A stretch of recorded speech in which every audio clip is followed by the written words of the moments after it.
Vamos a adorar a la iglesia.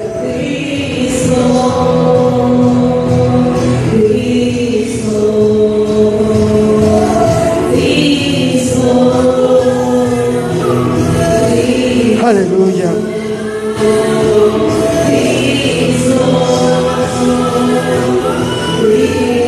Vamos, iglesia, díselo a Él. Dile: es el centro de mi vida, es el centro de mi corazón.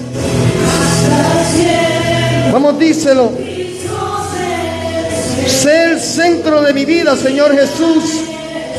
Qué bueno decirle en este momento: te necesito en mi vida, Señor Jesús.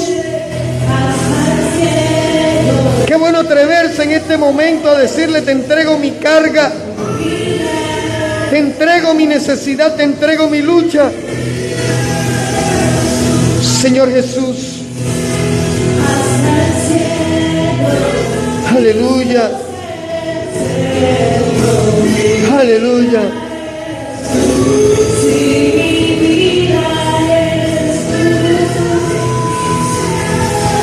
Aleluya. Vamos, iglesia. Yo te invito a que en este momento, allí en donde tú te encuentras, aquí donde tú estás, te atrevas a decirle a Jesucristo: sé el centro de mi vida, sé el que maneje los pensamientos, sé el que tenga el control de mis sentimientos, de mis emociones, de mis decisiones. Sé el centro de mi vida, Señor Jesús. Aleluya. Aleluya. Aleluya. ¿Cuánto pueden darle gloria a Dios? ¿Cuánto pueden decirle a Cristo: sé el centro de mi vida, Señor Jesús? Gloria a Dios. ¿Sabes qué? Allí donde estás, no te sientes. Vamos a aprovechar este momento y vamos a decirle a ese Cristo que estábamos diciéndole en medio de la oración que fuera el centro de nuestra vida, que ahora nos hable. Él conoce de qué tenemos necesidad. Él sabe de nuestras lágrimas, de nuestras cargas, de nuestras preocupaciones. Él sabe todo lo que hemos vivido, lo que hemos atravesado, el momento en el que dijimos no puedo más. Él lo sabe todo. Y qué bueno que podamos venir en este momento a decirle: háblame. Háblame porque necesito saber qué hacer. Háblame porque tu palabra es vida, y tu palabra es viva, y tu palabra es eficaz. Háblame porque, Señor Jesús, mi alma necesita de ti. Amén y amén. ¿Cuántos pueden darle la gloria a Dios? Gloria a Dios. Vamos a abrir nuestras Biblias en Segunda de Samuel, capítulo 11. Segunda de Samuel 11. Y vamos a compartir un mensaje que tiene por título: la comodidad de la azotea. Segunda de Samuel 11, versículo 1 y versículo 2. Me dice cuando lo tenga. ¿Ya lo tenemos? Segunda de Samuel 11, 1 y 2. ¿Ya lo tenemos? ¿Cuántos lo tienen? Amén. Gloria a Dios. Dice: aconteció al año siguiente, en el tiempo que salen los reyes a la guerra, que David envió a Joab y con él a sus siervos y a todo Israel, y destruyeron a los amonitas y sitiaron a Rabá. Pero David se quedó ¿en dónde? ¿Están leyendo conmigo? ¿Dónde se quedó David? En Jerusalén. O sea, David no fue a la batalla contra los amonitas. Dice, se quedó en Jerusalén. Y dice el versículo 2: y sucedió un día, al caer la tarde, que se levantó David de su lecho, o sea que estaba durmiendo, estaba haraganeando, como dicen, y se paseaba sobre el terrado de la casa. real. Y vio desde el terrado a una mujer que se estaba bañando, la cual era muy hermosa. Versículo 3. Y envió David a preguntar por aquella mujer, y le dijeron: aquella es Betsabé, hija de Elián, mujer de Urías, Eteo. Y envió David mensajeros, y la tomó y vino a él y durmió con ella. En la comodidad de la azotea. El terrado, que era donde David, la habitación de David, era, acordémonos que era un palacio, y que al abrir las puertas salía al terrado, que es la azotea, que es el sitio más alto del castillo, y que es esa parte de las edificaciones o casas de más de 2 pisos, donde muchos suben a admirar el paisaje. El terrado es la azotea, lo último de la construcción, donde la gente acostumbra a ir a mirar el paisaje. No vamos a hablar solamente de arquitectura, vamos a mirar qué representaba para David y qué representa para nosotros el subir a la comodidad de la azotea. En primer lugar,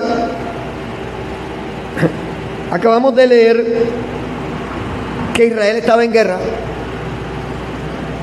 contra los amonitas, y resulta que los reyes en ese momento, cuando había una guerra, eran parte del ejército que iban también a la batalla, porque eso representaba un plus adicional para el ejército. Que su propio rey estuviera allí peleando con ellos era un plus, era el liderazgo, era mostrar que no solamente era rey, sino que también estaba dispuesto a pelear hombro con ellos. Su presencia era un aliciente para que el ejército dijera: no estamos solos. Máxime cuando David era el rey aquel escogido por el mismo Dios. Sin embargo, David no fue a la batalla. Él envió a un comandante que tenía llamado Joab: vaya usted, que yo voy a descansar. El no estar donde le correspondía estar tuvo consecuencias.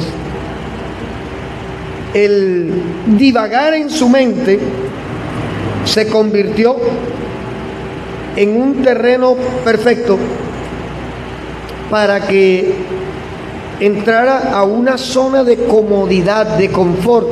Cuando hablamos de la comodidad de la azotea, no estamos hablando simplemente de un sitio, estamos hablando de una condición, y como tal vamos a tratarlo de aquí en adelante, la condición de la comodidad de la azotea. Allí en Isaías 26, versículo 3, dice la Biblia: tú guardarás en completa paz aquel cuyo pensamiento en ti persevera, porque en ti ha confiado. Textualmente la Biblia no expresa una frase que hemos predicado muchas veces. Hermano Irán, bienvenido, qué bueno que está aquí, México presente, gloria a Dios. Nosotros hemos dicho que la mente ociosa es terreno fértil para las tinieblas, y es así. Isaías dice que Dios guardará en completa paz a aquel cuyos pensamientos perseveran en él. Dice: porque en ti he confiado. Lo que implica que cuando mi cabeza excluye a Dios de mis decisiones, de mis pensamientos, cuando saco a Dios de mis opciones, porque es que Dios, a pesar de que realmente para nosotros debe ser el todo, muchas veces lo convertimos en una opción, y por lo general no en la primera opción. lo metemos en la baraja, en el naipe de las opciones que puedo tomar y que posiblemente pueda ser una de las voces que puedo escuchar. David empezó a tomar decisiones bajo su lógica. Dice, no mandó al ejército. Al final, yo soy el rey. No fue con el ejército, mandó a Joab que peleara por él. Yo soy el rey. Al final, yo tengo derecho. Al final, yo puedo descansar. Al final, ¿por qué me voy a exponer? Al final, ¿para qué voy a sudar si ya tengo un ejército? Eso es pura androlatría, puro humanismo, pura lógica. Porque al final el líder no es el que ordena, el líder es el que contagia con su ejemplo a los demás para que caminen como debe estar caminando él. Entonces, David entra en una zona de confort en medio de las luchas. Sabemos que, y lo estuvimos predicando el miércoles, esa lucha interior que hay en cada uno de nosotros entre la lógica y lo espiritual, entre la carne y lo espiritual, entre lo espiritual versus lo espiritual. Sabemos que hay una gran lucha dentro de nosotros, pero que al final esa lucha se vence cuando mis pensamientos, mis decisiones no dependen de lo que yo opino, de lo que yo creo, sino de lo que el Señor a través de su palabra me enseña. Pero David, a pesar de haber sido nombrado como un hombre conforme al corazón de Dios, sabemos que hizo una tras otra, que tenía algo claro, y era que cuando se equivocaba iba inmediatamente delante de Dios. Eso es lo que vale la pena mirar como un ejemplo a imitar, no porque el que peca y reza empata, sino porque en nosotros debe estar la decisión de no querer fallarle a Dios. Que en el no querer nos vamos a equivocar, sí, allí venga, es así. Pero, no, y lo hemos dicho varias veces, una cosa es estar expuesto a pecar y otra cosa es levantarse dispuesto a pecar. Son dos cosas totalmente diferentes. Allí en Santiago, capítulo 1, versículo 13, Santiago 1, versículo 13 al 15, nos expresa el apóstol Pablo en la epístola a Santiago realmente qué estaba pasando en la vida de David, en el corazón de David. Dice, cuando alguno es tentado, no diga que es tentado de parte de Dios, porque Dios no puede ser tentado por el mal, ni Él tienta a nadie. Y aquí viene la explicación, sino que cada uno es tentado cuando de su propia concupiscencia es atraído y es seducido. En nosotros hay concupiscencia, que es lo que se denomina debilidad en la carne. La debilidad en la carne no es solamente el área sexual, como inmediatamente todo el mundo piensa. Usted puede tener un temperamento explosivo y eso es debilidad en la carne. Usted puede tener una vida donde no se atreve a tomar decisiones porque el miedo lo domina. Eso es debilidad en la carne. Porque al final nuestros sentimientos y nuestros pensamientos habitan es aquí, en nosotros, en nuestra humanidad. Cada uno es tentado según cuando de su propia concupiscencia es atraído y seducido. Entonces, la concupiscencia, después que ha concebido, da a luz el pecado, y el pecado, siendo consumado, da a luz la muerte. Esto es un parto lo que Pablo le está expresando a Santiago. Y la consecuencia de ese parto, dice él, muerte. En la vida de David se convirtió en algo literal. Y vale la pena mirar algunos detalles allí con respecto a David, porque si alguien conocía su palacio, era el rey. Hermana Ludi, si alguien le cambia del rincón donde puso un adorno, cuando usted llega ahora del servicio, usted se da cuenta inmediatamente que se lo movieron, porque es su palacio. Usted conoce cada rincón, usted sabe cómo está cada cosa. David también era su palacio. Yo me imagino que David llegó y lo hizo conforme a su gusto, a lo que a él le parecía. Entonces, subir al terrado no era una mera casualidad. Ir a la azotea del palacio no era casualidad. Es evidente que David iba a esa azotea a algo. De repente era el sitio donde él iba a meditar cómo voy a pelear mañana. Era el sitio donde voy a orar, por aquí estoy a solas. Era el sitio donde voy a mirar cómo Dios me muestra que tengo que pelear contra este enemigo, que tengo que decidir. Pero llega un momento en que David cambia el uso de la azotea por el uso que a su lógica y a su concupiscencia le pareció que era mejor. ¿Qué sucedió? Es evidente que David debió haber visto dónde quedaba el sitio donde se bañaba Betsabé. Eso no fue casualidad, que él no fue a la guerra y se quedó ese día, y ese día llegó Betsabé y entonces allí se le vino todo encima. No, ya él había visto a Betsabé. Partamos de ese punto. ¿Por qué? Acabamos de leer en Santiago que la concupiscencia es la que atrae y que nos empuja, nos seduce, nos pone ante los ojos un panorama que es agradable a la vista y que se empieza a acariciar aquí y que cuando llega aquí lo consumamos. Ahora, ¿a qué hora se bañaba Betsabé? David sabía. ¿Se acuerdan? Hay una expresión, yo no sé, bueno, los de mi generación decíamos así, no sé cómo dirán ahora, y que le está cogiendo punta. Le decían a que estaba mirando, estaban asomándose para ver qué le veían a fulanita. ¿Ya?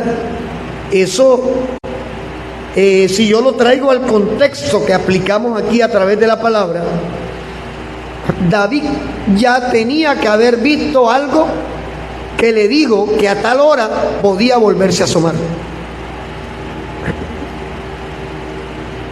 Es de creer que él sabía dónde estaba el baño, porque es que el baño no era como son los baños ahora. Recordemos que eran unas piletas en la parte de afuera de las casas, que las casas no eran como ahora y que el hombre desde la altura de su azotea podía dominar el reino. Donde estaba el palacio era un sitio mucho más alto que el resto del terreno. Entonces, ¿por qué quedarse acostado cuando debía estar en el campo de batalla?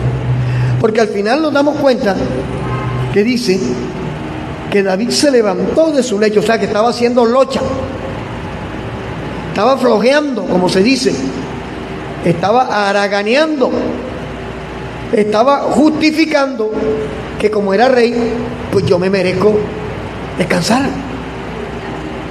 Yo soy el rey, al final yo hago lo que tenga que hacer, como lo tenga que hacer y con quien lo quiera hacer. El rey. ¿Acaso así no actuaba Saúl? Ahora, el pecado de David no empezó cuando forzó a Betsabé a que se acostara con él, porque es que él no le preguntó a Betsabé, ¿te quieres acostar conmigo? No, no señor. En el versículo 3 envió a preguntar por ella, le dijeron, ella es la mujer de Urías, y en el versículo 4 dice que envió a mensajero y la tomó. O sea, yo me imagino, imaginemos la escena, que llegan los mensajeros del rey, a la orden, el rey mandó por ti, agárrenla y llévensela.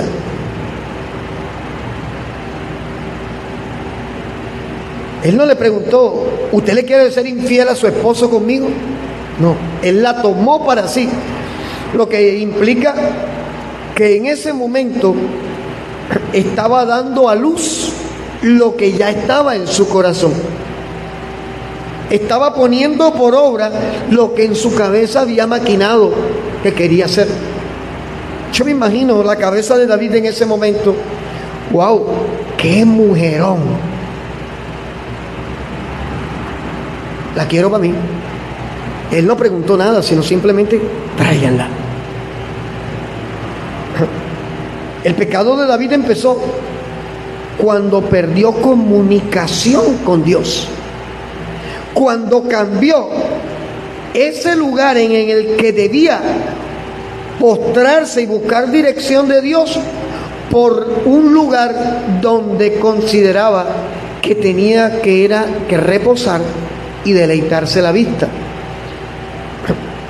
David, antes de morir, allí en artículos de muerte, volvió y la embarró, precisamente por meterle la lógica del hombre a lo que era algo totalmente espiritual. David mandó a censar al pueblo, y hacer un censo no es pecado. El problema es que Dios sabía de las debilidades del corazón de David. Y si allí, asomado en la azotea, miró a Betsabé como parte de su propiedad,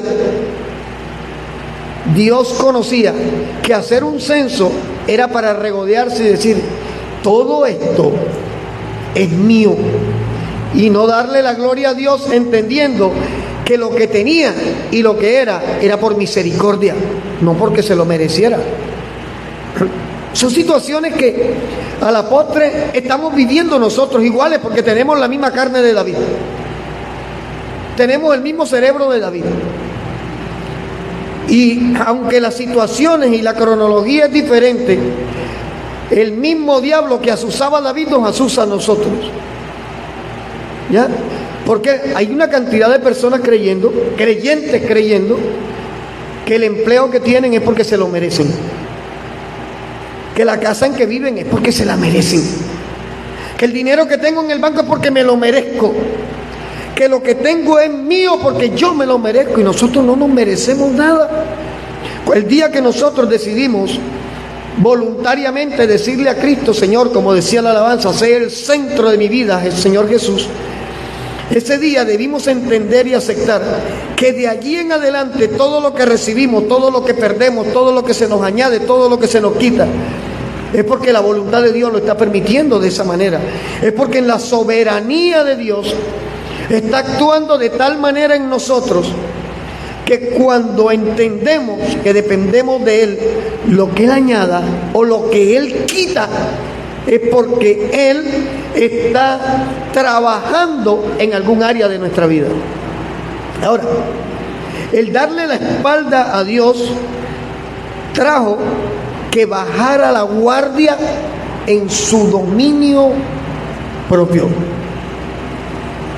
El pecado de David empezó cuando creyó que si él era el rey, hasta las personas eran de su propiedad. Pero fue una decisión. Vaya conmigo a Deuteronomio 11, versículo 26 al 28. Deuteronomio 11, 26, 28. Dios le habla a Moisés y le dice: he aquí, yo pongo hoy delante de ustedes la bendición y la maldición. La bendición, si oye los mandamientos de Jehová vuestro Dios que yo les prescribo hoy. Y la maldición, si no oyen los mandamientos de Jehová vuestro Dios y te apartas del camino que yo les he ordenado hoy, para ir detrás de dioses ajenos que no habían conocido. En cada uno de nosotros está la capacidad de decidir hacer lo bueno, de decidir hacer lo malo. Eso está en nosotros.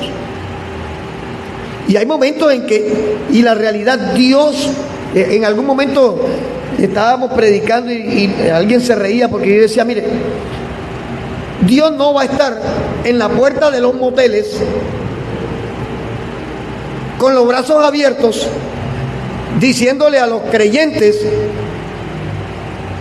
que van a pecar, que van a adulterar o que van a fornicar, no lo vayas a hacer. Dios no va a hacer eso.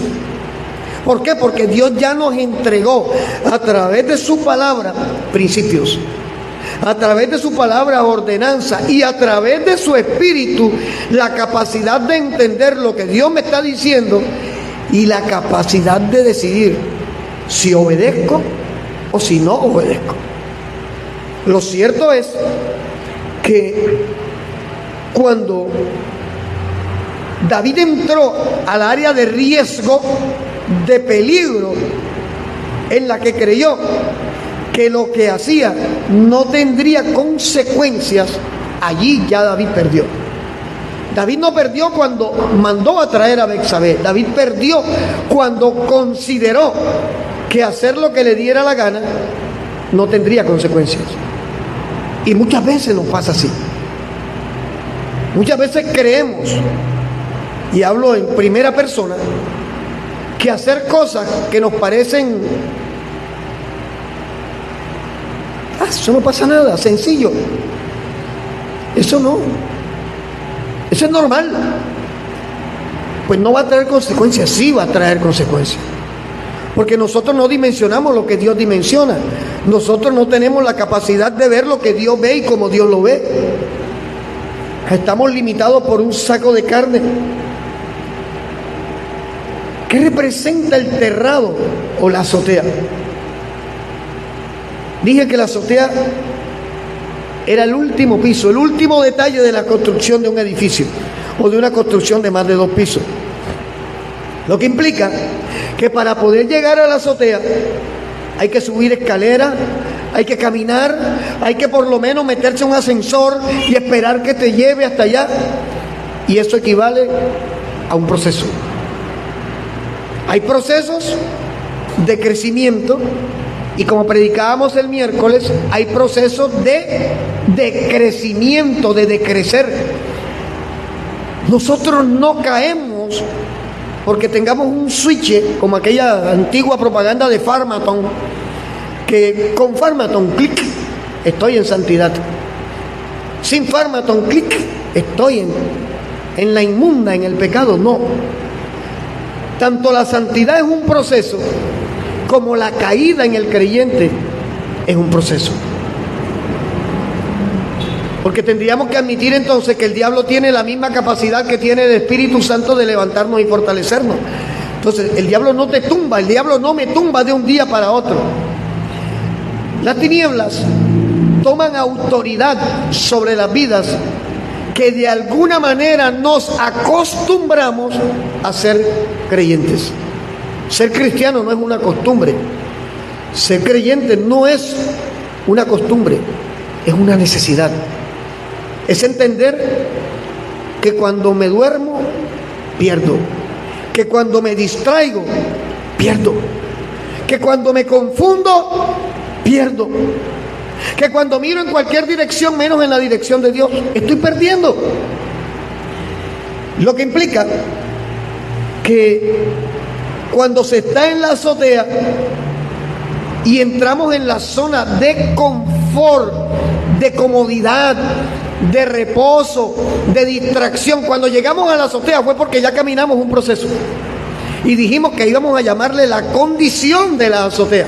Listo, ya no estamos en arquitectura, ahora estamos en un terreno espiritual y en un terreno emocional, porque la azotea viene a ser una condición en la cual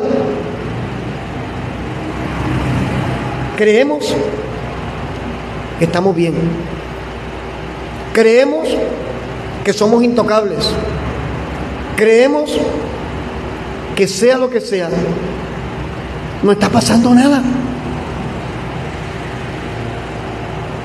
Ahora hay otro detalle. David en la azotea no estaba orando por su ejército. Allí nos dice que David mandó a Joab con el ejército y él se quedó orando por el ejército, porque esto hubiera sido otra cosa. Quizás usted no pueda ir al frente de batalla, pero de rodillas usted está cobijando con su oración a aquel que está batallando por ti. No. que vayan y peleen, yo soy el rey, yo doy las órdenes, yo quito, yo pongo, pero yo descanso. David estaba acostado.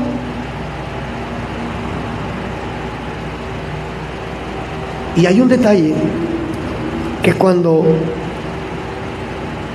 nosotros entramos a esa comodidad, cuando nos acostumbramos a ser cristianos, se nos pasa el detalle, todo el proceso que hemos caminado para llegar a donde estamos. La azotea representa esa condición o ese estado en el que muchos llegamos, vuelvo y repito, hablo en primera persona, para que no digan, está juzgando, ya está cuestionando, no. Llegamos asumiendo, como dice popularmente, coroné. Ya tengo la chica que quería, coroné. Hemos visto esa actitud muchas veces, que después que la conquisté, todos los detalles que tuve para conquistarla se perdieron. ¿Por qué? Porque ya la tengo de este lado. Y en el contexto espiritual nos pasa lo mismo. Oramos, clamamos al Señor, ayunamos, alimentamos el alma con la palabra, pero cuando llegamos a cierta posición a donde anhelábamos llegar, ya coroné, y es donde bajamos la guardia y donde entramos a esa comodidad que representa estar en la azotea. En la azotea pega la brisita más sabroso. Carlos, ¿cuántos pisos tiene el edificio Icon? ¿40 y qué? Tiene 44, 46 pisos. ¿Usted se imagina subirnos a la azotea del edificio Icon, que está allí en Villa Country, piso 44, 9 de la noche, brisita corriendo, de repente una hamaca allí sabroso? Vamos a amanecer aquí. Inventa tú, pues. Sírvelos, hermano. Allá está atrás, ¿ves? Pídale a la hermana Debra y los vasitos. Vámonos para la azotea del Icon esta noche. Es una zona donde lo que percibes es algo diferente a lo que percibía mientras iba subiendo. La azotea, estar en esa azotea, implica para muchos, ya no tengo que forzarme más. Conseguí lo que quería conseguir, llegué a donde quería llegar. Recuerdo cuando nos convertimos, le dije a mi esposa, y vi al pastor Luis Canchila predicando, y le dije a Dios, algún día yo voy a estar allí también predicando. Quizás eso fue mi azotea en ese momento. Cuando llegué al púlpito, me di cuenta que esto no era juego. Me di cuenta que estar aquí es una exposición, una responsabilidad. Y que cuando uno se acostumbra a estar aquí, deja de ser un ministro y se convierte en un profesional del púlpito. Y el profesional del púlpito no le interesan las almas, sino simplemente cumplo con lo mío, hago lo mío, conseguí lo mío, alimento mi ego y el resto no interesa. Estar en la azotea es esa condición de autosuficiencia donde no aceptamos ni la voz de Dios mismo que nos esté advirtiendo, ojo, no estás bien. No nos gusta. No nos gusta, y lo digo en primera persona. No estás orando. ¿En qué hora estás orando?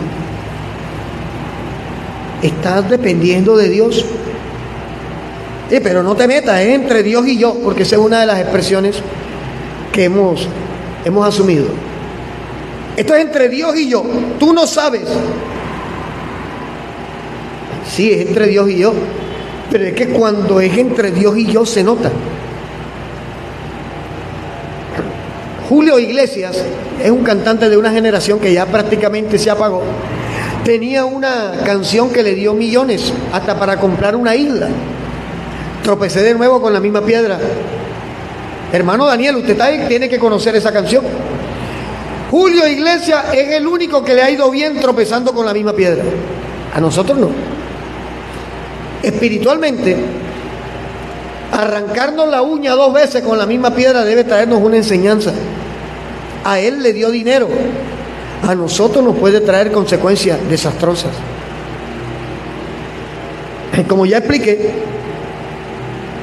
al terrado no se sube, a la azotea no se llega de un brinco, se llega a través de un proceso. La azotea puede representar una meta, pero no te puedes acostumbrar a la meta, porque cuando te acostumbras a la meta, llegas a esa posición a la que llegó David: autosuficiencia. Paso a paso se llega. Y estar en el terrado o en la azotea, si yo no sigo dependiendo de Dios, ni de su espíritu hablándome, estoy en la azotea viviendo bajo la guía de la soberbia y de la altivez. ¿Sabe por qué es peligroso? David, ¿con quién estaba David en la azotea? ¿Estaba con una esposa? No. ¿Estaba con un sacerdote? No.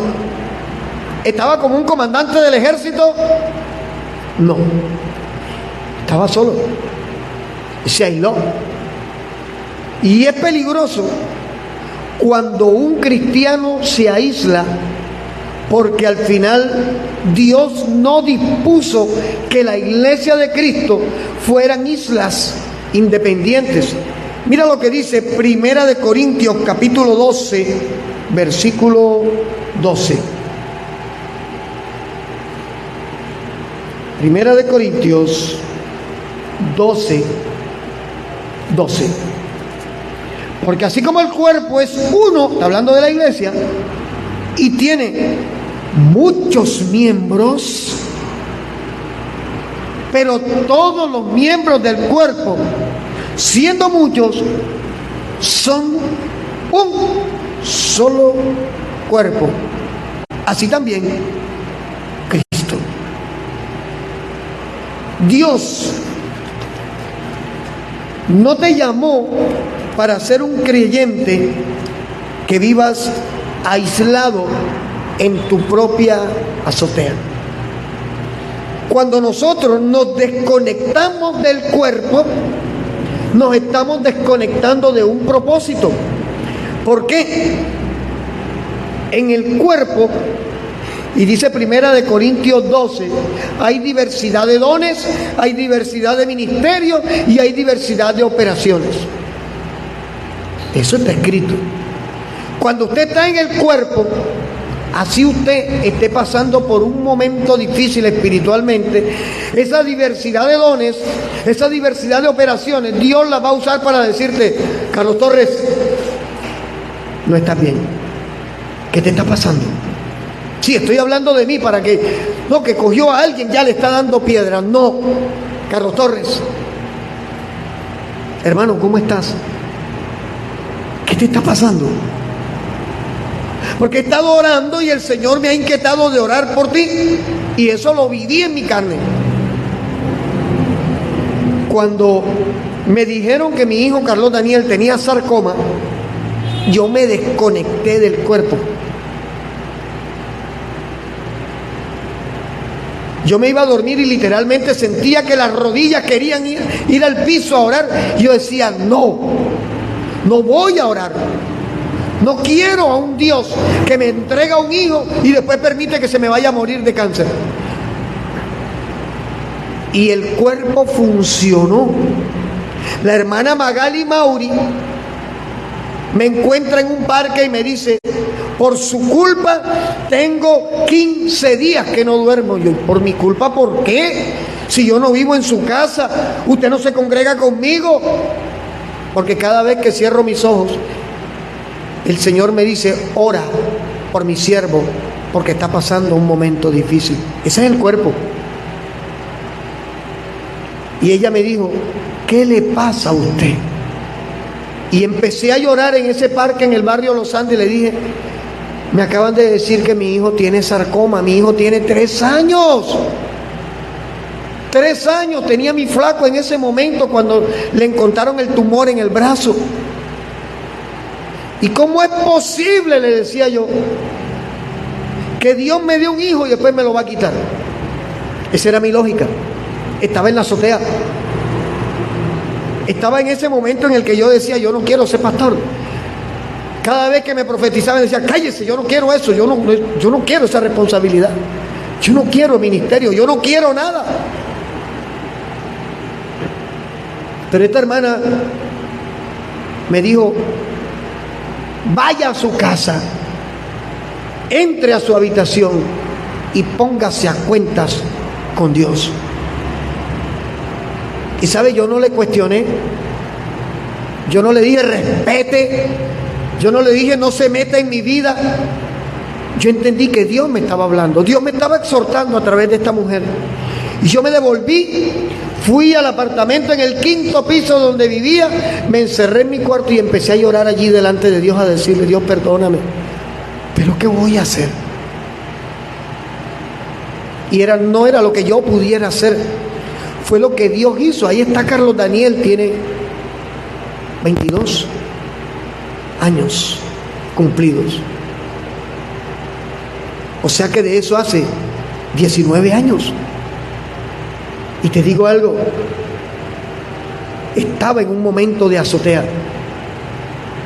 Porque en el momento de la azotea, Dios te bendiga, Joanis, en el momento de la azotea, solo vemos aquello que a mis ojos le parece agradable o lógico. ¿Cómo identifico que estoy en la azotea? Aquí decía, ¿cómo identificar que estás? No, vamos a cambiarlo. ¿Cómo identifico que estoy en la azotea? Cuando en vez de congregarme opto por hacer cosas para distraerme, para desestresarme, porque considero que me lo merezco yo.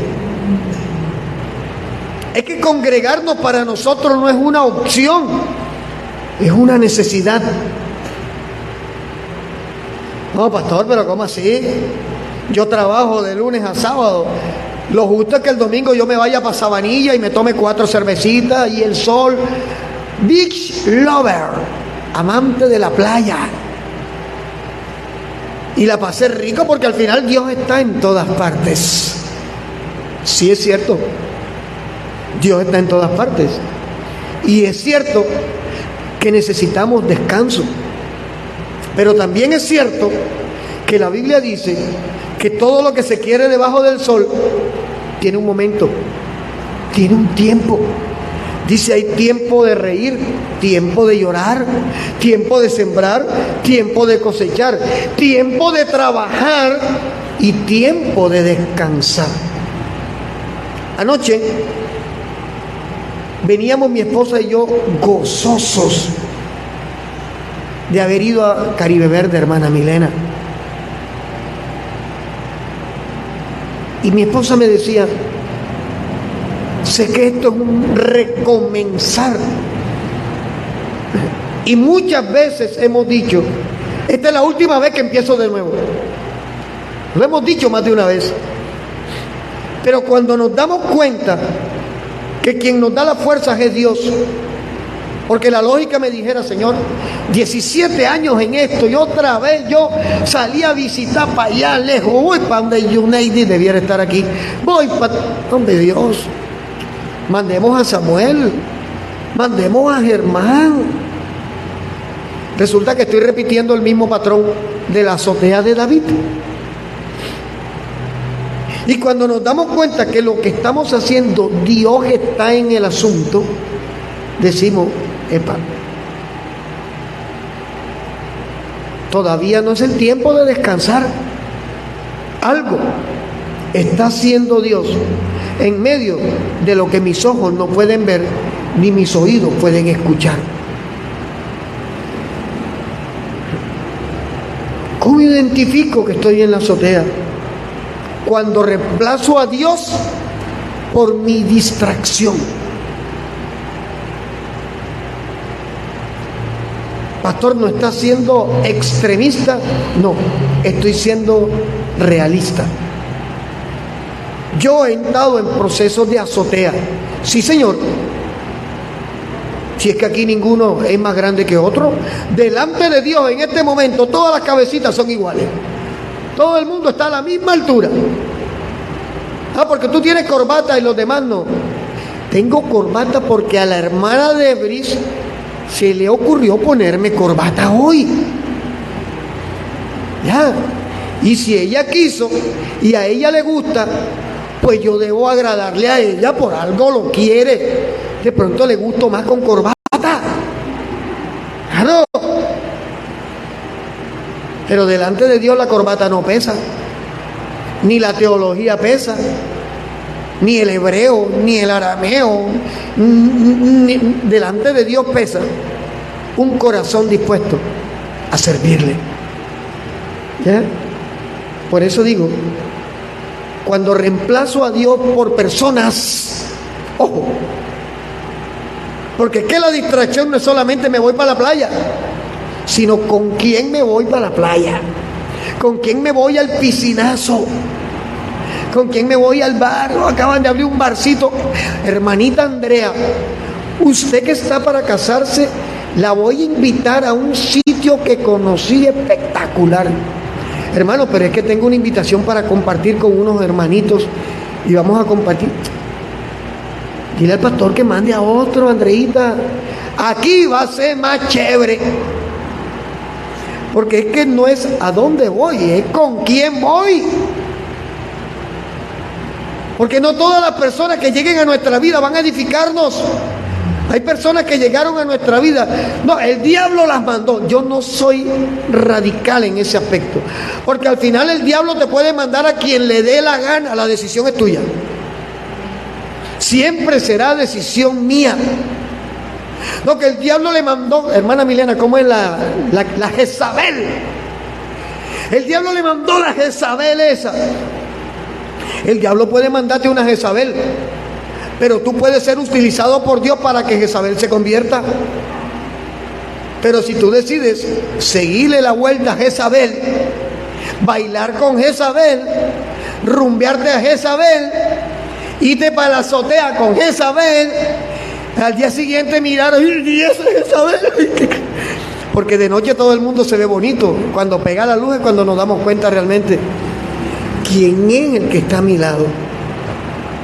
Ese despertar es amargo para muchos. Y para David, despertar de su azotea fue doloroso. Ahora, cuando rehuyo y desecho la exhortación y la invitación a estar en un tiempo en la presencia de Dios, estoy en la azotea. ¿Por qué? Porque es que Dios no me interesa como prioridad. Tengo otras cosas que son más importantes que Dios. Y no le estoy restando importancia a personas. Hay personas que deben ser valiosas para mí. Pero si son valiosas para mí, yo pongo a Dios primero para que esa persona se edifique y me edifique. Cuando tú decides construir una vida al lado de alguien, qué bueno que esa persona con la que decides construir tu vida tenga su corazón escondido en Dios, para que al conocer al Dios de esa persona, te enamores de su Dios y del corazón de esa persona. Yo no te estoy diciendo búscate un religioso y barrabasaya. Yo no te estoy diciendo eso. El 99% de las parejas que mi esposa y yo hemos tenido en consejería, fracasadas, en sus matrimonios son como consecuencia de haber tomado decisiones de azotea, decisiones emocionales. Es que ya yo tengo 40 y se me apareció yo agarro el que venga. Oye, ¿cuántos años tenía Sara cuando tuvo a Isaac? Tenía 85. Pastor, ¿usted quiere que me case a los 85? No, yo no te estoy diciendo eso. Yo te estoy diciendo que Dios es tan perfecto que sabe de qué tenemos necesidad, y cuando nuestra necesidad se la entregamos a Él, Él hace a su manera, en su tiempo, rompe tus paradigmas, rompe tus prototipos, rompe las cosas de tal manera en tu vida que aquello que en un momento decía yo para allá ni miro, termina siendo lo más atractivo delante de tus ojos.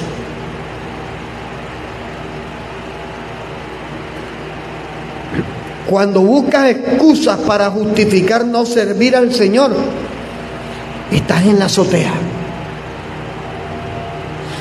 Cuando las reglas y principios bíblicos te empiezan a parecer obsoletos y caducos, estás en la azotea. Cuando a lo bueno le llamamos malo y a lo malo le llamamos bueno, estamos en la azotea. Y cuando estamos en la azotea, esto nos va a traer consecuencias. Porque entramos al terreno de las mentiras y más mentiras. Volvamos a 2 de Samuel 11, vamos a devolvernos allí en la historia bíblica. En el versículo 5 al 12, mira lo que dice. Listo, David la llevó a su azotea, David la buscó, dice, y la mujer concibió. O sea, se acostó con ella y la embarazó. Y envió a hacérselo saber a David diciendo, estoy encinta. O sea, el pecado tuvo consecuencias. Entonces, David siguió en la azotea. Envió a decirle a Joab, tráeme a Urías Eteo. Y Joab envió a Urías a David. Urías era el esposo de Betsabé. ¿Y para qué lo mandó a buscar? Oye, se acuesta con la esposa y ahora lo manda a buscar. Este hombre sí era descarado. Pero era que estaba en un momento de azotea. Hermano Reinaldo, bienvenido, siervo, Dios te bendiga. Cuando Urías vino a él, David le preguntó por la salud de Joab y por la salud del pueblo y por el estado de la guerra. Mira la manipulación. Ajá, cuéntame, ¿cómo está Joab? Cuéntame, ¿y el pueblo que está allá cómo está? ¿Y los soldados cómo van? Después dijo David a Urías, ve a tu casa, lava tus pies. Y saliendo Urías de la casa del rey, le fue enviado presente de la mesa real. Mas Urías no se fue para su casa, se quedó durmiendo en la puerta del palacio. David contaba que como él era el rey, que como él daba órdenes y estaba en un cortocircuito espiritual, lo que él dijera iba a seguir saliendo bien. Ese es el problema de estar en la azotea, que perdemos el control de nosotros y perdemos el control de todo. Y él creyó que decirle a Urías, vaya, báñese y vaya para su casa. ¿Cuál era el afán de que se fuera para su casa? Betsabé le dijo, estoy encinta. Traigo al esposo. Como el hombre viene de la guerra, se presumía que el tiempo que tenía sin ver a su esposa era porque esa noche quería tener sexo con ella. Y era válido, era su esposa. Pero David no contaba que el tiro le saliera por la culata. Porque Urías no se fue de la esposa. Urías apreciaba al rey, valoraba al rey y se quedó cuidando la puerta del rey. Versículo 10, le hicieron saber a David, Urías no ha ido a su casa. Y David le dijo a Urías, ¿por qué no has venido de camino? ¿Por qué pues no descendiste a tu casa?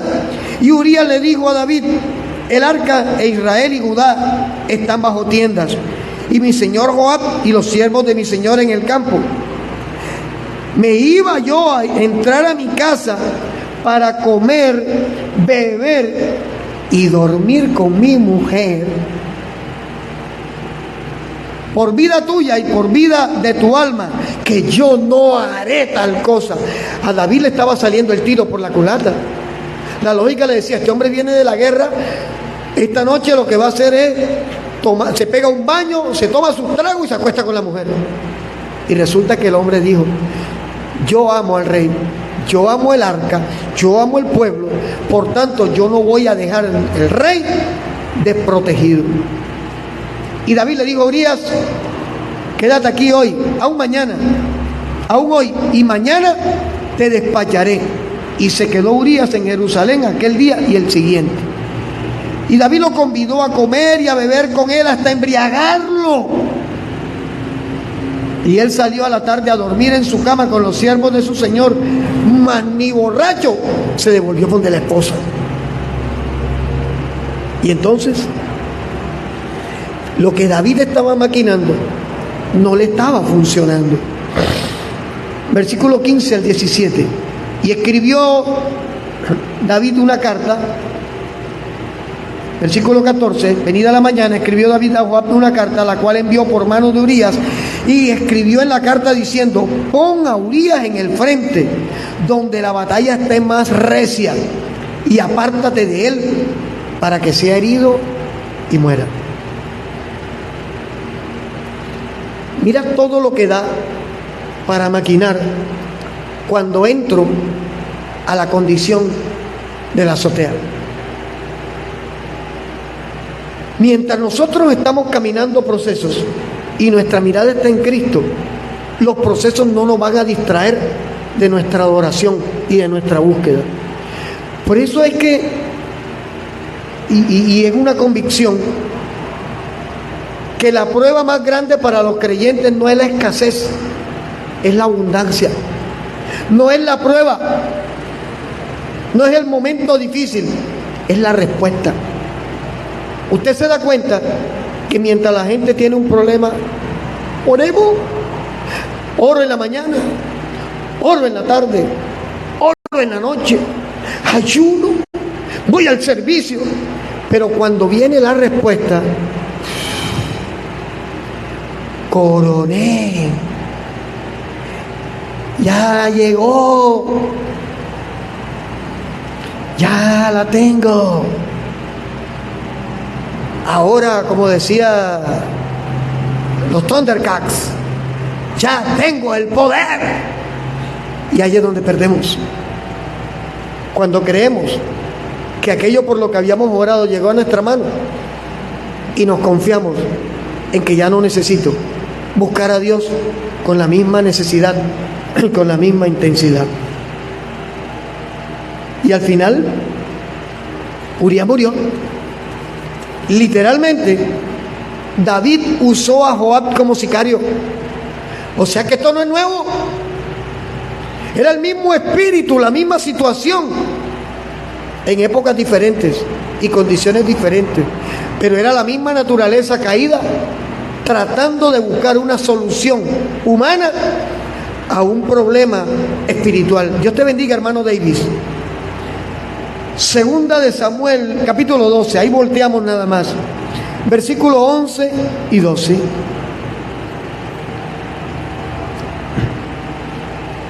Dios usó a Natán para decirle a David: mira cómo estás.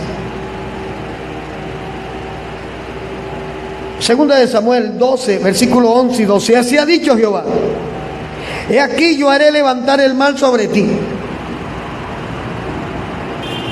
de tu misma casa, y tomaré tus mujeres delante de tus ojos, y las daré a tu prójimo, el cual se acostará con tus mujeres a la vista del sol. Porque tú lo hiciste en secreto, mas yo haré esto delante de todo Israel y a pleno sol. ¿Sabe qué le estaba diciendo Dios a David a través de Natán el profeta? Lo que tú hiciste como pecado en lo secreto, ahora va a ser público. Ese es un juicio. Versículo 14. Al versículo 13. Entonces dijo David a Natán: pequé contra Jehová. Y Natán dijo a David: también Jehová ha remitido tu pecado, no morirás. Pero, aquí está, por cuanto con este asunto hiciste blasfemar a los enemigos de Jehová, el hijo que te ha nacido, ciertamente, ¿qué pasó? Morirá. Versículo 18. El niño enferma y dice: y al séptimo día murió el niño. Y temían los siervos de David hacerle saber que el niño había muerto, diciendo entre sí: cuando el niño aún vivía le hablábamos y no quería oír nuestra voz. ¿Cuánto más se afligirá si le decimos que el niño ha muerto? ¿Qué dice Romanos 6:23? Debemos sabernos ese pasaje. La paga del pecado es ¿qué? Muerte. Y aquí fue literal. Aquí fue literal. El niño que no era culpable, porque ¿de qué culpa tiene un niño? Un niño viene a un mundo sin culpas. Sin embargo, el niño murió. Se cumple la palabra, se cumple el juicio. Concluimos. Estar en la azotea es estar expuesto a un juicio de Dios. ¿Por qué? Porque estamos tan cómodos que ni Dios mismo hablándonos le queremos prestar oído. Juan 15:5 dice Jesús: yo soy la vid, ustedes son los pámpanos. Y dice Jesús: separados de mí, nada pueden hacer.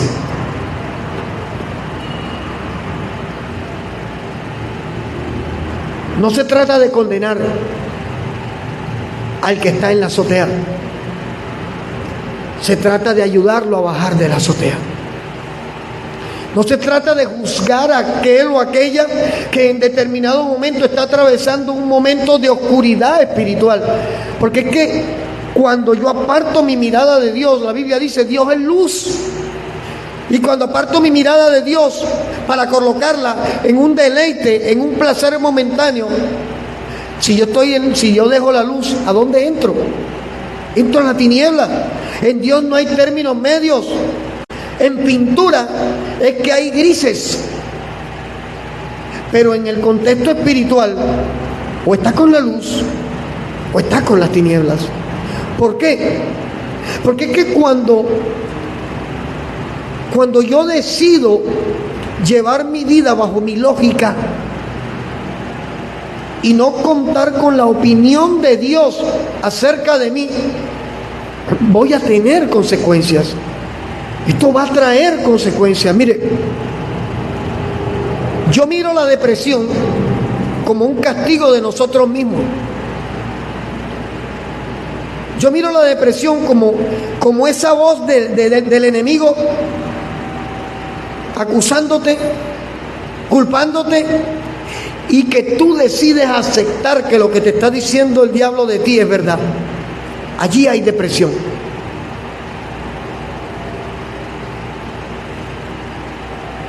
Yo no creo en una sesión de psicología. Los psicólogos y psicólogas cristianos, las comillas son mías, con los que hemos alternado, los hemos visto estrepitosamente caer. Porque el hombre es una triunidad de espíritu, alma y cuerpo. Si yo alimento mi psiquis y si yo alimento mi cuerpo, pero no alimento mi alma, mi espíritu, una parte de mí sigue enferma. Nuestra alma necesita sanidad. Para bajar de la azotea Hay que ir en amistad con Dios. El profeta Isaías dice, Dios lo usa y dice, ven y estemos a cuenta. Si tus pecados fueran rojos carmesí, vendrán a ser como blanca lana. Si fueran como la grana, serán emblanquecidos, digo. Y es que la azotea es una condición a la cual llegamos voluntariamente. Yo no creo que nosotros debemos estar colocando al diablo en una posición que no se merece. El diablo te la propone, pero tú dispones. El diablo nos las plantea, pero nosotros decidimos. Y yo le digo algo, levantarse de la azotea cuesta. Salir de la azotea cuesta. Esto no es juego. Salir de la azotea es complicado. No porque Dios no lo quiere hacer, sino porque cuando acostumbramos nuestra carne a aquello que la lógica le dice que es bueno, no siendo bueno, salir de esa condición implica redoblar nuestras fuerzas espirituales para tratar de recuperar siquiera aquella condición en la que estábamos antes de meternos en la azotea.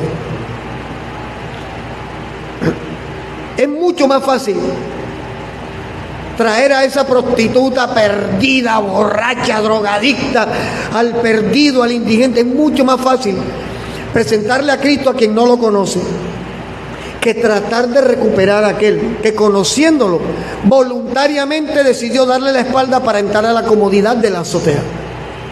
Mire, mi esposa y yo, en medio de lo imperfectos que somos, porque somos imperfectos, estamos tratando de perseverar en el ministerio. Se lo digo honestamente delante de los ojos de Dios. Estamos intentando de nuevo retomar, perseverar. Ayer yo la escuché invitando, mandando audios, escribiéndole a personas, e igual hice yo.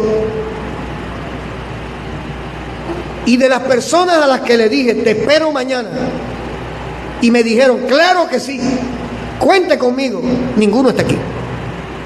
Dios trajo a quien Él sabía que podía inquietar, no porque los demás no fueran inquietados, sino porque hay una realidad, y hoy me atrevo a decirlo: están cómodos en su azotea. Están en una condición en la que creen que no necesitan venir a ver a Carlos, ni ver a Germán, ni ver a Daniel, ni ver a Andrea, ni ver a Samuel, ni ver a Milena. ¿Para qué? Si yo le veo la foto allí.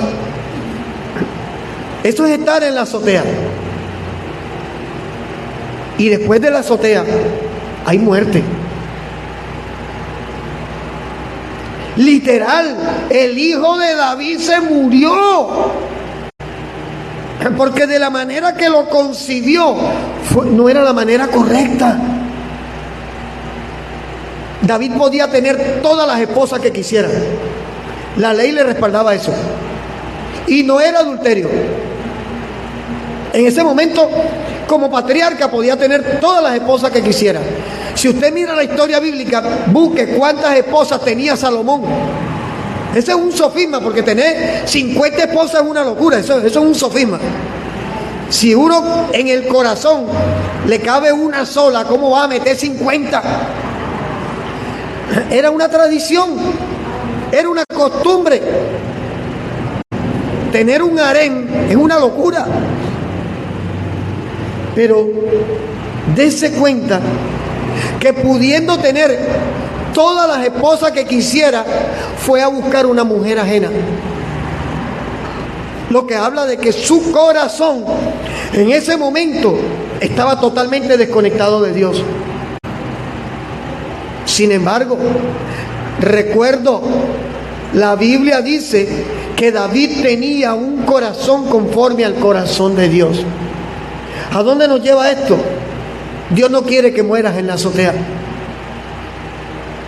El hecho de que Jesucristo se hiciera hombre, muriera como hombre en una cruz, derramara su sangre, se hiciera partícipe de todas nuestras debilidades. Él fue partícipe, tentado en todo, dice la Biblia, pero no cayó en nada. Nos dice que Dios no quiere que ninguno de nosotros, sus hijos y sus hijas, perezcamos en la azotea. Y el Espíritu Santo nos viene alentando. Todo el 2023 he visto que las enseñanzas que el Señor nos está dando es: iglesia, despierta. Iglesia, te quiero cerca de mí. Iglesia, restáurate. Apartado, vuelve. Y eso no es de un Dios dictador, asesino, autoritario.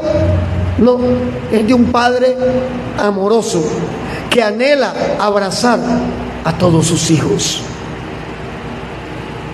El papá del hijo pródigo, ¿qué hizo cuando el hijo volvió? ¿Le dijo, pónganlo a dormir con los cerdos? No. ¿Le dijo, denle los harapos de los sirvientes? No. ¿Le digo, está desheredado porque ya yo le di su parte? No. ¿Sabes qué digo? Vístanlo de gala, póngale anillo nuevo. El anillo representaba restitución de autoridad, porque este mi hijo amado se había ido, pero ahora ha vuelto. Iglesia, no se trata de una palabra fuerte como la gente dice. Uy, qué fuerte. Ese es un Germán, no sé si habrás escuchado que esa es una palabrita de moda. Uy, qué fuerte. No, fuerte es que conociendo la verdad, que sabiendo mi condición, persista en seguir haciendo lo que no me edifica. Eso es fuerte. Pero mientras Dios me está hablando y me está exhortando y me está llamando y está buscando hasta mis propias debilidades, las del pastor, las está usando para hacerme entender y hacerte entender que aunque no somos perfectos, tenemos a un Dios que nos ama con imperfecciones, pero que anhela una iglesia dispuesta a caminar con Él. Oye, yo creo que vale la pena prestar el oído. Tu caída de ayer, tu pecado de hace un mes, tus dificultades para entender lo que estás viviendo, no son obstáculos para que Dios no te abrace y te recupere como un preciado tesoro, como dice Él que somos para Él. Y es el tiempo de entender que vale la pena abandonar mi lógica y mi parecer y atreverme a intentarlo al estilo de Dios. Es gratis, no duele, y tengo la opción aún de que si no me sirve, lo desecho. Dios no obliga a nadie. Yo no veo a Dios obligando a nadie a que le siga. Jesús dijo, si alguno quiere venir en pos de mí, Jesús hace una invitación. Y el trabajo que estamos haciendo, la hermana Ludis, la hermana Milena, la hermana Debris Morales, el hermano Oscar Batista y mi persona, es precisamente tratando de llevar esta invitación a otras personas que estén dispuestas a escuchar cuánto les ama el Señor. Ya está bueno de estar pechichando a aquel que tiene 7, 8, 5, 9, 10, 12 años de estar diciéndole lo mismo. Suéltalo. Ya conocen. Ya saben lo que es bueno y lo que es malo. Si abrazan lo malo, es decisión de ellos. Dios no te va a culpar. Ezequiel 3:14 al 17, Dios le habla al pueblo a través del profeta Ezequiel y le dice, si al justo amonestas, para que se arrepienta y el justo se arrepintiere, ciertamente habrás librado su alma y su sangre no demandaré de ti. Pero si el justo no se arrepintiere, su alma se perderá, pero tú no serás culpable de que esa alma se pierda. Es el tiempo. Estamos atravesando momentos difíciles por donde lo miremos. Mire, de alguna manera uno dice, a mí no me afecta porque ya conozco la verdad. Sí afecta. Usted mira, abre internet y lo primero que encuentra es el video de un asesino diciendo que va a matar a todos los comerciantes de Barranquilla, amenazando a acabar con todo el que se le atraviese en el camino. Yo decido si eso me afecta o no. Usted abre el internet y encuentra que le están diciendo que a los niños de 5 años quieren instruirlos para que empiecen a tener intimidad sexual. Eso está en Colombia. Creíamos que nunca iba a llegar, ya llegó. Claro, los que creían en el famoso cambio de hombre ya lo pusieron aquí. ¿Que no nos afecta? Sí nos afecta. Claro que nos afecta. Que mira la guerra de Ucrania con Rusia, que mira Israel, que mira. Que no nos afecta. Sí nos afecta. ¿Sabe cuándo nos afecta?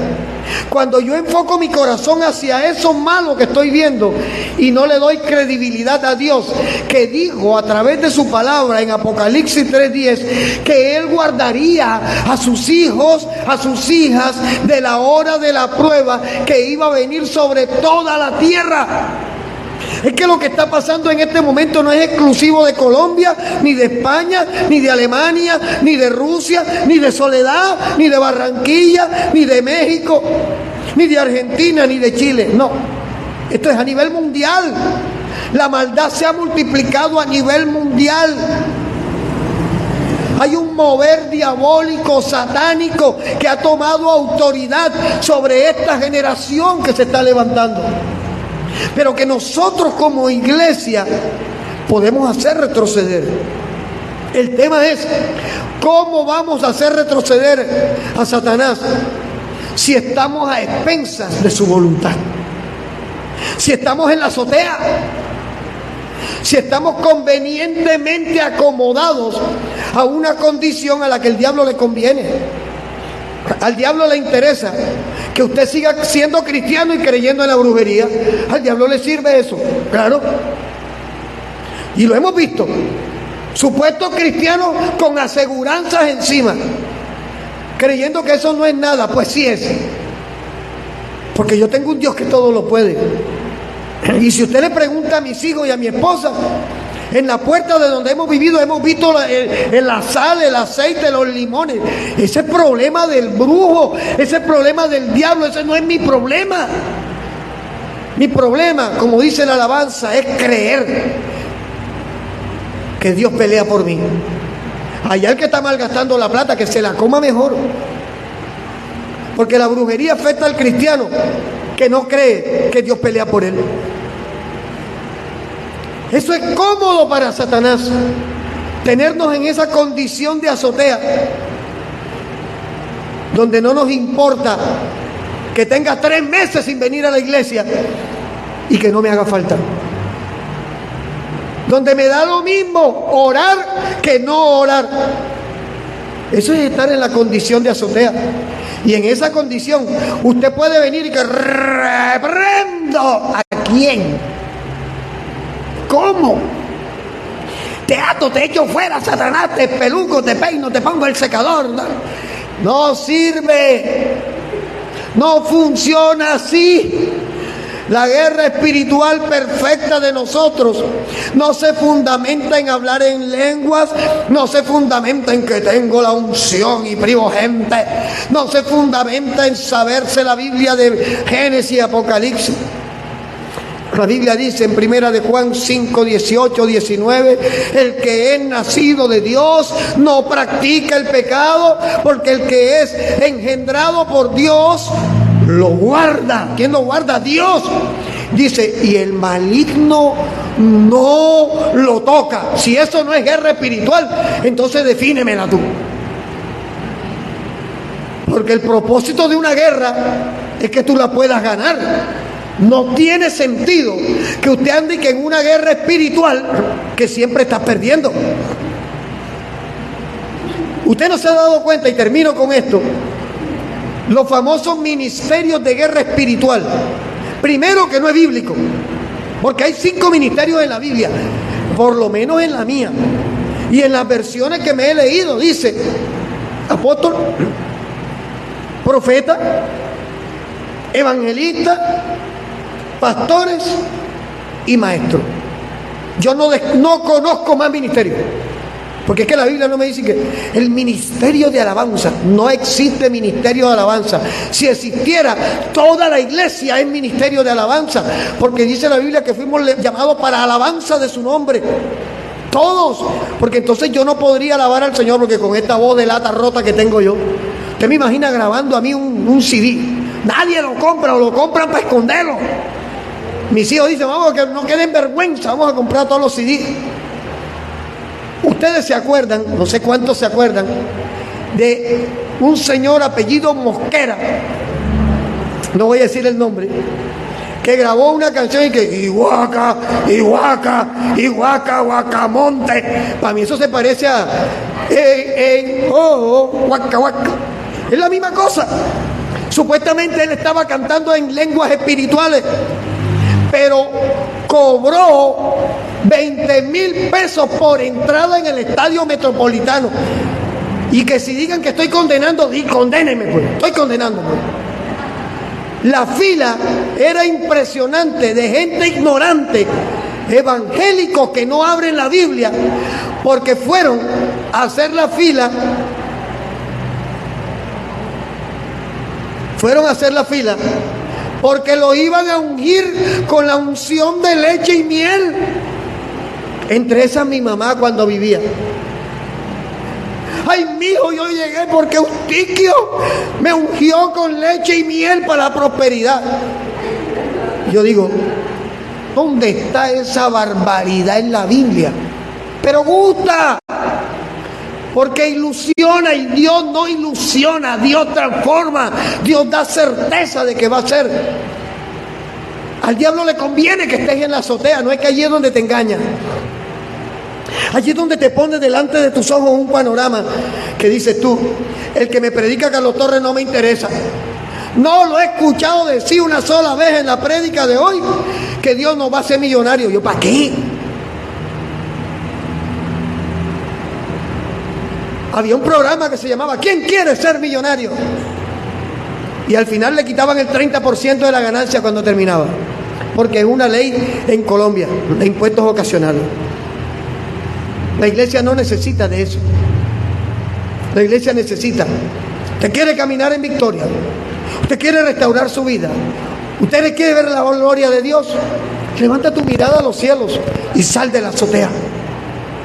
¿Por qué? Porque de no estaremos todo el tiempo. ¿Dónde estaba, pastor?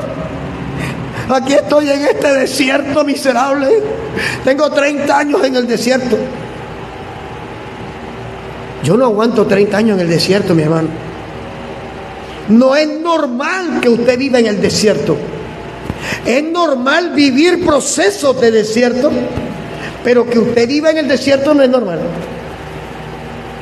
Porque algo no está haciendo bien. Yo creo en un Dios que maneja un equilibrio en la vida de nosotros. Si a mí Dios me diera 50 millones de pesos todos los viernes, diría, qué chévere, ya hubiera comprado la casa, ya le hubiera dado carro a cada uno de mis hijos, a mi futuro yerno le hubiera dicho, toma, te bendigo en el nombre de Jesús, toma hija, aquí tienes tu dote, 1,000 millones para el esposo. No, yo creo en un Dios que maneja un equilibrio, que te da cuando necesitas y te cierra la llave cuando ves que te estás distrayendo demasiado con lo que estás recibiendo. Ese es Dios. Ese es un padre de amor. Ese es un padre que disciplina a sus hijos, porque dice la Biblia que el padre que ama a sus hijos lo disciplina. ¿Por qué? Porque no quiere que estemos en la azotea. Porque Dios sabe que estar en la azotea es perder, es fracasar. Como dice aquella canción viejísima, muriendo lentamente. O sea, hermano Daniel, ¿sabe cuál es? Muriendo lentamente, en silencio estoy yo. Eso, vivir en la azotea es morir lentamente espiritualmente cada día. Pero hoy el Espíritu Santo nos dice: yo quiero dar vida nueva. Yo quiero levantar, yo quiero restaurar, yo quiero sanar una iglesia, yo quiero sanar almas, yo quiero atraer al cuerpo de Cristo hombres, mujeres, jóvenes que necesitan salir de la azotea, que necesitan recuperar, que necesitan mirar hacia adelante. No es de Dios que sigas dándote azotes por el fracaso que tuviste. No es de Dios que sigas considerándote que eres una basura simplemente porque perdiste, porque fallaste, porque te hirieron, porque dañaste. Es el tiempo de mirar en otra dirección. Es el tiempo de sanar el corazón, porque un corazón sano es el terreno fértil para que el Espíritu Santo pueda levantar en ti a un hombre o a una mujer conforme al corazón de Dios. Fallaste y mira lo que hizo David. Y la Biblia dice que era un hombre conforme al corazón de Dios. No se trata de estar creyendo que no vas a poder. No se trata de considerar que es que tocaste tanto fondo que no ves la salida en el horizonte. ¿Sabes quién toca fondo? El que se muere sin tomar una decisión. Pero por muy lejos que hayamos ido y por muy hondo que nos habramos hundido, hoy el Señor quiere levantar vidas, restaurar vidas y sacarnos de la azotea. Y hoy es el tiempo de atrevernos a intentarlo una vez más. La Biblia no dice que será fácil. Por ninguna parte dice que esto es oro y me acuesto a esperar que Dios siga haciendo. No, no. Jesús dijo: el que quiera venir en pos de mí, niéguese a sí mismo, tome su cruz cada día. Cada día. Hay días que sentimos que la cruz pesa más que otros. Es cierto. Yo sé de qué se trata. Hay días que perdemos el enfoque, créeme, yo lo he perdido. Hay días que sentimos que no vamos a poder. Yo no sé cuántos de los que están aquí o de los que nos están viendo han experimentado orar pidiéndole a Dios que tome su carga y salir de la oración y pensar: ¿cómo voy a resolver mi carga de mañana? A mí me ha pasado. He orado poniéndole a Dios mi necesidad en sus manos y recordar a las 3 de la mañana: Dios mío, ¿cómo voy a resolver? Eso es parte del proceso. Y no deja de ser de Dios por eso.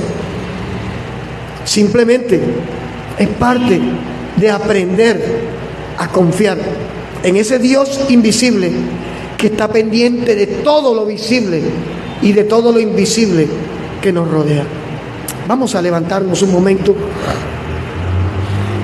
y si usted ve a alguien hoy que usted no conoce en este lugar, hágale sentir que para usted es importante y valioso verlo aquí. Vamos, es un ejercicio que hemos hecho muchas veces. Esto no es simplemente una congregación, es una familia. Y cuando Dios trae a alguien a la familia, gloria a Dios, gloria a Dios. Vamos a orar. Padre, en el nombre de Jesús, te damos gracias. Recibe la gloria, recibe la honra y la alabanza por los siglos de los siglos.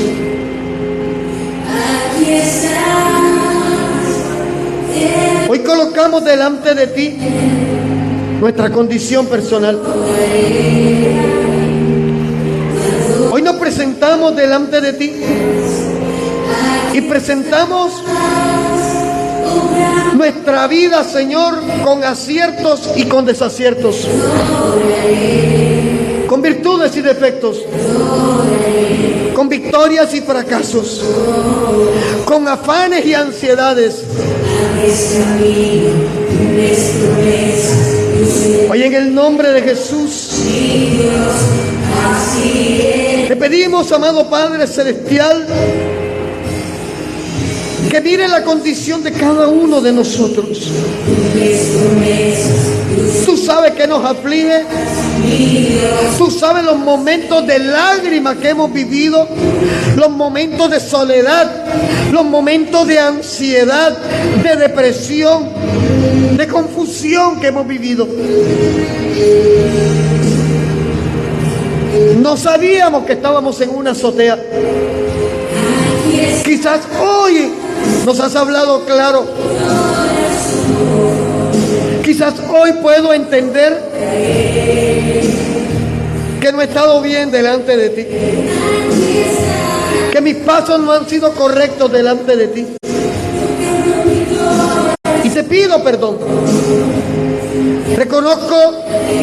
Reconocemos que tenemos necesidad de tu perdón y tu misericordia, y que escuchar esta palabra no fue una casualidad. Por eso,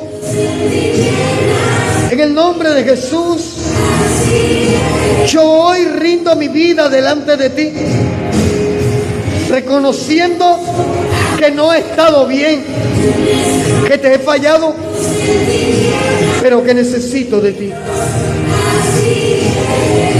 Yo coloco mi familia delante de ti. En el nombre de Jesús, mis hijos, mis padres, mis hermanos y hermanas, hoy están delante de ti en esta oración. Hoy, Señor, levantamos una oración por Kelly Johanna Restrepo y Saray Johanna Restrepo, pidiéndote que este proceso que está viviendo esta familia les anime, les convenza de buscarte a ti, de reconocer que sus vidas necesitan un toque especial. Hoy te damos gracias, Dios, por la vida de Carlos, por la vida de Jessica. Señor, no fue el hombre quien les invitó, hoy fuiste tú quien los trajo. Y te pido que en tu misericordia, Señor, puedas mostrarles tus planes perfectos, tu amor y tu misericordia, que no eres Dios que desechas, que eres Dios de propósitos perfectos. Que si de alguna manera te hemos fallado, hoy colocamos delante de ti nuestras decisiones equivocadas, nuestros pensamientos incorrectos, nuestras palabras erradas, Señor. En el nombre de Jesús,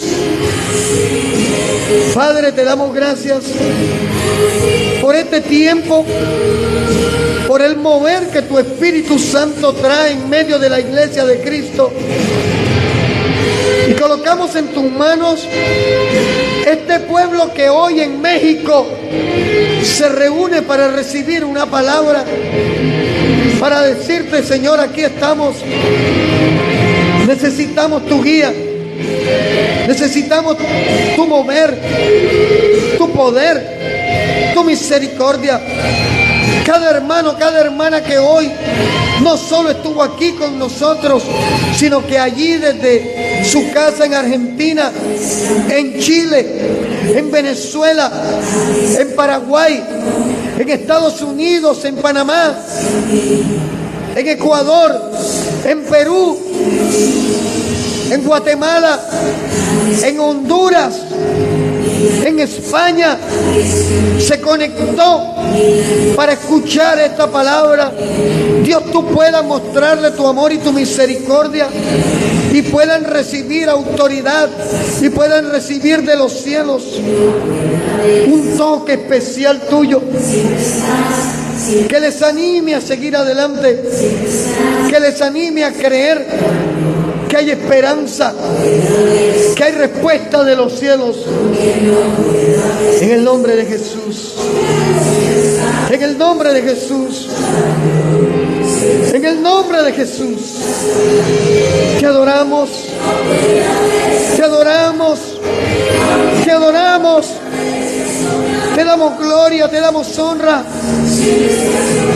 En el nombre de Jesús. En el nombre de Jesús. Amado Padre Celestial, aquí estamos. Aquí estamos hoy. Ayúdanos a bajarnos de la azotea. Ayúdanos a salir de esta condición.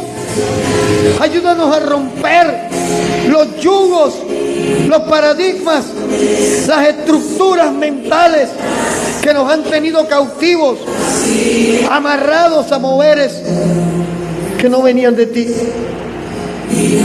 Aleluya. Aleluya. Recibe gloria. Recibe alabanza, amado Padre Celestial.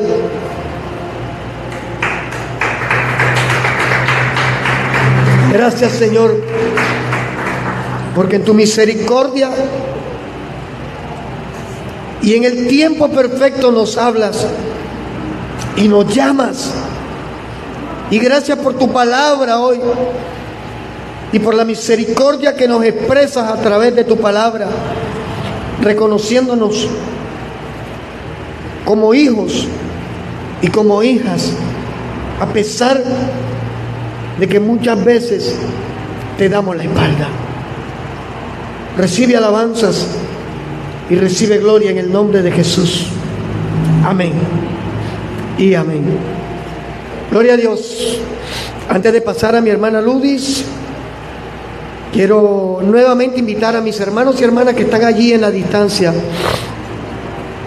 a seguir siendo uno con nosotros, a seguir apoyando este ministerio para permitir que sigamos adelante, que este ministerio siga abierto, que este local siga con las puertas abiertas y que podamos seguir teniendo los recursos para transmitir, para seguir expandiendo como estamos tratando de hacer el Evangelio de Cristo. Que Dios les bendiga a todos y si el Señor lo permite, el día miércoles nuevamente estaremos conectados por aquí. Dios les bendiga.